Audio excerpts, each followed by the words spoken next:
Good morning class. कल हम लोगों ने जाना लाइट के बारे में। लाइट जो है एबल करती है या लाइट की हेल्प से हम किसी ऑब्जेक्ट को देख पाते हैं। लाइट के डेफिनेशन के बारे में देखा जाना। लाइट जो है हम लोग का चैप्टर नंबर 10 का टॉपिक है, जिसका chapter name of the chapter is reflection and reflection of the light. Here we found the reflection of light. Reflection of light होता क्या है?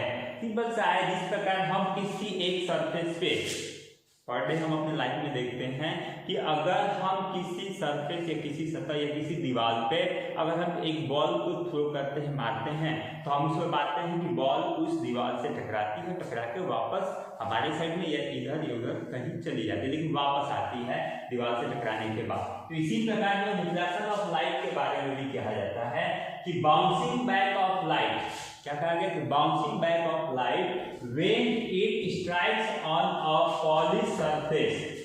Bouncing back of light means क्या? जब लाइट जो है बाउंस बैक हो, वापस आए, कब? जब वह किसी एक सरफेस से टकराती है, स्ट्राइक्स करके टकराती है on a surface, polish surface, किसी चमकीले सतह पे, लाइट मिरर, जैसे कि मिरर की बात कर रहे हैं। तो हम यहाँ देखते हैं कि मिरर की बात करते हैं, हम आप देख रहे हैं कि ये प्लेन मिरर है। प्लेन मिरर में हम ये पा रहे हैं, वी जस्ट फाउंड दैट कि light comes and when it falls on a plane mirror, जब लाइट आती है और किसी एक प्लेन मिरर पर पड़ती है तो उसके बाद एक किसी दूसरे पर्टिकुलर डायरेक्शन में वो रिफ्लेक्ट हो जाती है।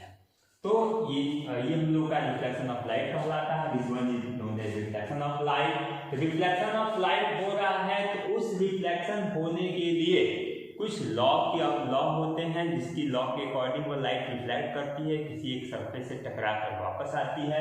तो वो लॉ है क्या, नियम क्या है? तो सबसे पहला नियम हमारा यह है कि angle of incidence is equal to the angle of reflection. जब रे ऑफ लाइट के द्वारा जब टकराते वक्त, बाउंस होते वक्त, रिफ्लेक्शन होते वक्त, जब हम देखते हैं कि एंगल ऑफ इंसिडेंस जो बनता है वो एंगल ऑफ रिफ्लेक्शन के बराबर होता है। एंगल ऑफ इंसिडेंस है क्या, एंगल ऑफ रिफ्लेक्शन है क्या? तो हम पहले रूट ये देख लेते हैं कि ये एक्चुअल में होता क्या है। तो जब हम यहाँ एक नॉर्मल फिगर पाते हैं, फिगर में देख रहे हैं, we just see in the figure कि a ray of light comes, strikes on the plane mirror and it bounces back। हम क्या देख रहे हैं कि रे ऑफ लाइट आ रही है, एक प्लेन पर टकराने के बाद वापस जो है एक सरफेस, एक डायरेक्शन में बाउंस हो जा रही है।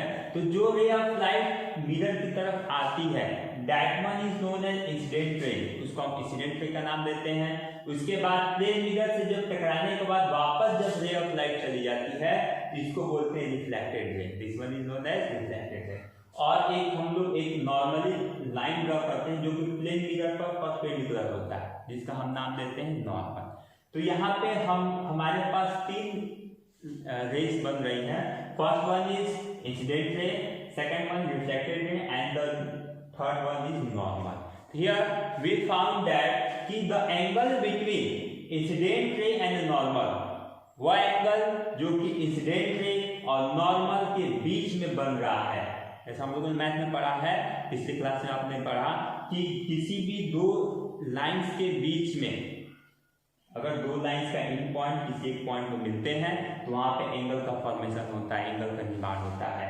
तो यहाँ हम पाते हैं कि इंसिडेंट रे और नॉर्मल के बीच अगर एक एंगल बन रहा है तो उस एंगल का नाम है एंगल ऑफ इंसिडेंस। और सेम इसी तरीके से रिफ्लेक्टेड रे और नॉर्मल के बीच एक एंगल का फॉर्मेशन हो रहा है, that one is known as angle of reflection. Means अगर डेफिनेशन की बात की जाए तो द एंगल फॉर्म बिटवीन या angle form by incident ray and normal is known as angle of incidence.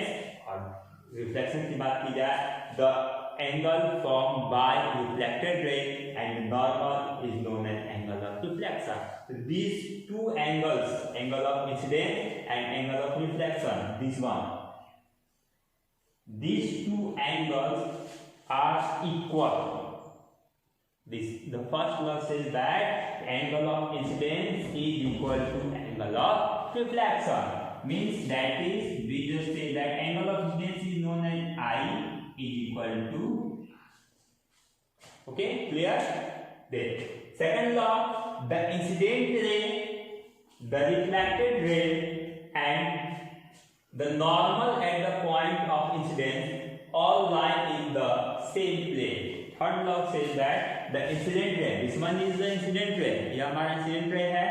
Second one is reflected ray and third one is normal. All three rays are lying in the same plane. That one is the second law. You have to learn this law of reflection. It is very important for you, and reflection of light, write down these terms and learn it. Okay.